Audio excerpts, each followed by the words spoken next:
Okay, we've got our, last thing we got to do is we want to put our ears on.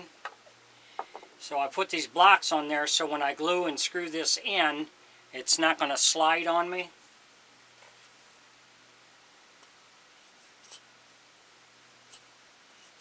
If you enjoy my videos, please like and subscribe on my YouTube page. I'd appreciate it.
So now we got our ears on, mouth's working good, we got this glued in.